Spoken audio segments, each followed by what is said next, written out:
Welcome to the Hope for Today podcast. Today is day 13. Okay, so let's unpack this.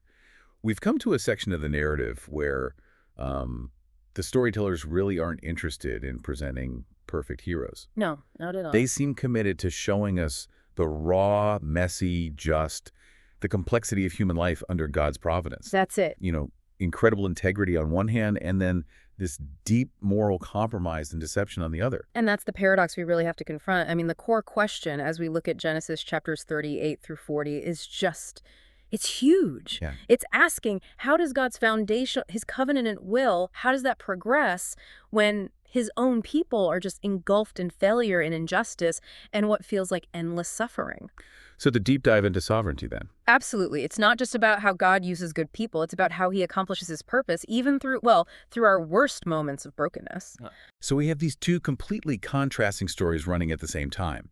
Joseph's story, which is all about this unwavering faithfulness that actually leads to suffering. Yes. And then the story of his brother Judah, which is about, frankly, a moral breakdown that somehow, paradoxically, leads to the fulfillment of this foundational lineage. Exactly. So we'll look at the intense spiritual pressure Joseph faced in Egypt. Then we'll slow down and really examine the critical legal and ethical messiness of the whole Judah and Tamar story. Okay. And then we'll come back to Joseph and his experience of waiting, in the face of human betrayal. Let's start with that narrative of integrity then. Let's center on Joseph. He's been sold into slavery and is now serving in Egypt under Potiphar. Right, who is an official of Pharaoh, the captain of the guard. So a powerful A man. very powerful man. And Joseph is a slave, yes. But the text immediately gives us the key to his success, no matter the circumstance. And what's that? It says, the Lord was with Joseph so that he prospered. And this wasn't some, invisible theological idea. It was a visible reality. Potiphar could see it. He saw that Joseph was successful in absolutely everything he did. Everything he put his hand to. And what's fascinating here is the spillover effect of that. Potiphar recognized the success was because of Joseph's presence. So he trusts him completely. Puts him in charge of everything he owned. And the text says the Lord's blessing was on all of Potiphar's house, his property, everything, because of Joseph. That's an incredible insight, isn't it? How one person's faithfulness can just change an entire environment. But that same success, that visibility, it introduced a new and a relentless trial. Because Joseph is described as being physically impressive, well-built and handsome. Right. And this visual appeal, it attracts the persistent, I would even say predatory, attention of Potiphar's wife. And this wasn't a one-off thing. The sources are clear. She spoke to him, commanding him, "Come to bed with me." And the text really underscores the pressure. It says she propositioned him day after day. It was this sustained campaign, designed to wear him down. And Joseph's refusal becomes, I think, the defining moment of his character here. It really is. Because he doesn't just say, oh, I shouldn't betray my master, although that's part of it. He immediately elevates the offense. He cuts through all the earthly stuff to the ultimate spiritual reality. He argues logically that Potiphar trusts him with everything except her because she's his wife. But then he lands the essential question, the defense, really, against all temptation. He asks, how then could I do such a wicked thing and sin against God? Against God, not just against Potiphar. That's the pivot point. Joseph understood that any sin, even a secret, private one, is ultimately an act of rebellion against God. His spiritual integrity was his armor. And that focus is immediately put to the test. Immediately. One day, when no other servants were around, she corners him, grabs his cloak, demanding he stay. And he recognizes that his integrity is more important than his stuff, his reputation, even his own safety. He makes a deliberate choice. He leaves the cloak, the physical evidence, and he runs out of the house. He chose spiritual purity over any kind of worldly comfort. And what follows is just the bitter irony of it all. His integrity leads directly to injustice. She fabricates the story, uses the cloak as proof that the Hebrew slave came to assault her. And Potiphar, enraged, throws him straight into the highest security prison, the one for the king's prisoners. And this gives us a really crucial takeaway. Joseph's faithfulness did not prevent him from being thrown into a dungeon. No, it certainly didn't. God's presence and his favor, they don't eliminate suffering. They sustain us through it. And even there, in the deepest pit, the Lord was with him. Showing him kindness, giving him favor with the warden. Who eventually, just like Potiphar, puts him in charge of the whole operation. God's purpose keeps moving forward even when the human path is just paved with gross injustice. Okay, now we had to shift gears. We need to transition away from Joseph's unwavering focus and look at the chaos that's happening at the same time with his brother Judah. It's a huge contrast. If Joseph's story is about integrity, Judah's story in Genesis 38 is a study in moral complexity and failure. It really is. And this narrative, it reveals the moral decline of the family after Joseph is gone. Judah separates from his brothers, he aligns himself with Canaanites, marries a Canaanite woman. And he has 3 sons, Onan, and Shelah. Right. And the narrative is startlingly clear about the swift divine judgment on unrighteousness. Judah finds a wife, Tamar, for his firstborn, but was, as the text says, wicked in the Lord's sight. So the Lord put him to death. Which sets the stage for a critical cultural and legal requirement. Tamar, now a widow, was due to Onan, the next brother, under what's called levirate marriage. This is a profound duty, It's a profound duty. The surviving brother was obligated to marry his dead brother's wife to produce an heir, so the dead brother's name and his line would continue. But Onan, he knew that the child wouldn't legally be his. It would belong to his dead brother, So he refused. He intentionally prevented Tamar from conceiving, and the text calls his action wicked in the Lord's sight because it was this deep violation of family and covenant duty. And the Lord put him to death as well. So now Tamar is trapped.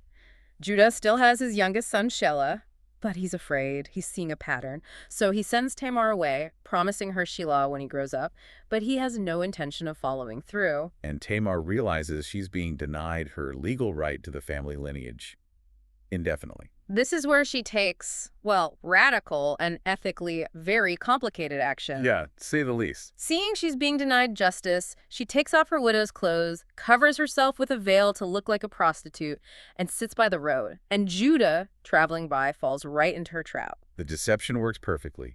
Judah proposes to sleep with her, and she demands a pledge. Securing something absolutely vital. His seal, its cord, and his staff. These weren't just trinkets. The seal was his authority, his lineage. The staff was his personal identity. She got undeniable proof of who she'd been with. Exactly. And she became pregnant.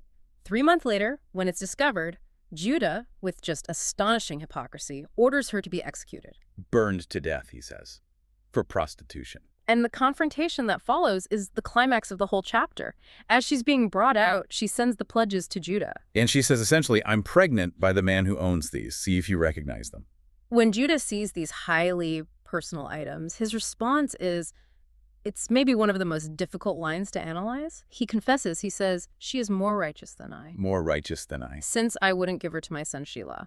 Let's just pause on that statement for a second. Yeah, we have to. This does not mean he's endorsing her methods. Deception, the near incestuous relationship, that's not the point.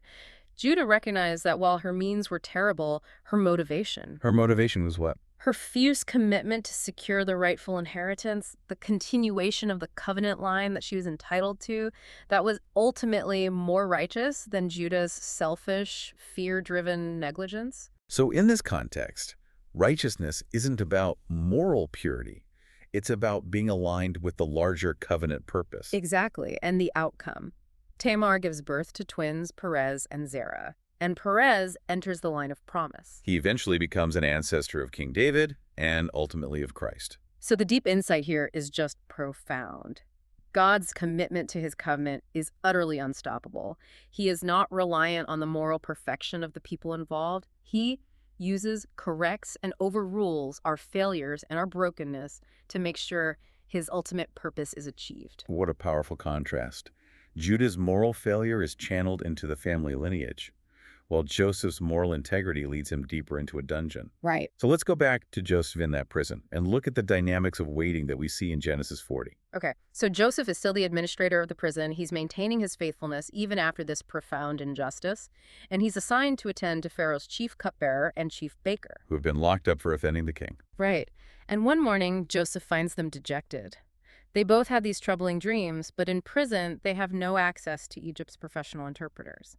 And Joseph, true to character, doesn't claim any power for himself. No, he immediately deflects. He points back to the Creator. He says, "Do not interpretations belong to God? Tell me your dreams." This consistent humility, it's the hallmark of his faithfulness. So he hears the 2 dreams. The cupbearer dreams of a vine with 3 branches, grapes, and he squeezes them into Pharaoh's cup. And the interpretation is swift and it's good. The 3 branches are 3 days. Within 3 days, he'll be restored to his position. The baker, obviously hoping for the same good news, shares his dream. 3 baskets of baked goods on his head, birds eating from them. And Joseph's interpretation is grim. It's precise. Within 3 days, Pharaoh will execute him, specifically, lift off his head, and he'll be impaled. After giving the good news, Joseph makes this very crucial, very human request to the cupbearer. He does. He says, "When all goes well with you, remember me. Show me kindness, mention me to Pharaoh, and get me out of this prison." He's trying to help himself. He's taking action. He is. He's relying on the promise of another person. He even reiterates his innocence, saying he was forcibly carried off and has done nothing to deserve this. He sees a clear 3-day path to freedom. And the fulfillment is exact. Oh. Down to the timeline. On Pharaoh's birthday, the 3rd day, it all comes true. The cupbearer is restored. The baker is impaled. The power of God through Joseph is undeniable. Yet, we are left with the crushing weight of the chapter's final sentence. Oh, it's so painful. The cupbearer, who has just seen this miraculous prophetic power save his own life, he failed the simplest human task. The text says it so plainly. The chief cupbearer, however, did not remember Joseph. He forgot him. That silence must have been deafening. Agonizing for Joseph. And it's so critical for us. Joseph had integrity, he had divine gifts, he had a clear human plan. All of it failed because of one man's forgetfulness. It's a powerful illustration, isn't it? It shows that even when we feel profoundly forgotten by the world or by the very people we helped, God's timing and God's will are never dependent on human faithfulness or human memory. Joseph was just left to sit there in that dungeon, waiting, after seeing this huge confirmation of God's power. It looks like quiet, continued diligence in the place where you are. Joseph's task was to remain faithful, trusting that God's timing is perfect. Even if it means 2 more years in a dungeon. Forgotten by the one man who could have helped him.